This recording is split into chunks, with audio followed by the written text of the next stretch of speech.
Hello everyone, Jesus here again. Today I'm excited to show you some simple tricks in Photoshop to elevate your mockups. Let's get started. If you missed my previous video on setting up a basic PSD mockup, I highly recommend checking it out first. In today's tutorial, we'll be using the Comfort Color 1717 shirt, which is a blank flat lay shirt that we will transform into a beautiful customizable mockup. First, we need to mask out the shirt. Make sure you have the background image selected to begin. You can use the selection tools like Object Selection Tool and Quick Selection Tool for quick results. For more precision, I'm going to use the Pen tool. Here's how. Carefully outline the shirt with the Pen tool.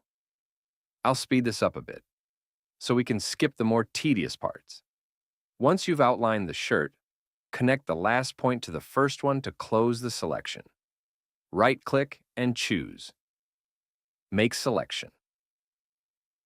For a smooth edge, set the feather radius to 0.3 pixels.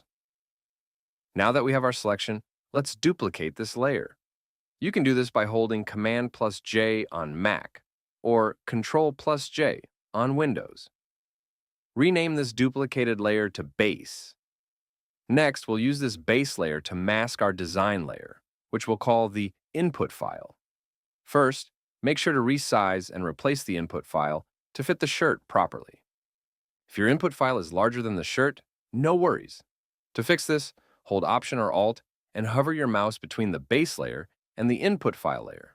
You'll see a clipping mask icon appear. Another easy way to do mask is make a selection of the shirt by holding Command or Control and clicking the thumbnail of the base layer.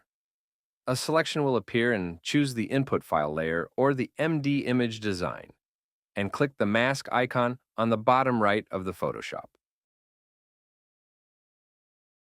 And there you have it. You've successfully created a masked PSD mockup. But we have more for you. Let's make this mockup look more realistic. First, it's important to start with a white shirt base. If your base isn't white, adjust it using a black and white effect, brightness, and contrast. Let's duplicate the base layer 2 times. To do this, hold the Option or Alt key and press J 2 times. Now you should have 3 base layers. Name the first 2 layers. Highlights and Shadows. Move the Highlights and Shadows layers above the input file layer. Just drag them to the top. Now, let's make the effects pop. Change the blend mode of the Highlights layer to Screen. For the Shadows layer, set it to Multiply. Go back to Highlights and hold the Command or Control+B. A Brightness and Contrast panel will pop up, and make sure you select the Use Legacy. Set the brightness to -100 and the contrast to +50. The last step is to select the base layer. Look at the bottom of your screen for the half moon icon. Click on that. Next, choose Solid Color from the options. This will let you pick the color for your mockup. Set the color to white and hit OK. Easy peasy.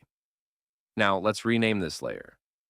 We'll name it MD- color shirt color for the color input. Finally, clip the color layer back to the base layer. This ensures that the color only affects the shirt in the mockup. And there you have it, a fully customizable colored and bulk PSD mockup. If you found this tutorial helpful, don't forget to give it a thumbs up and subscribe for more.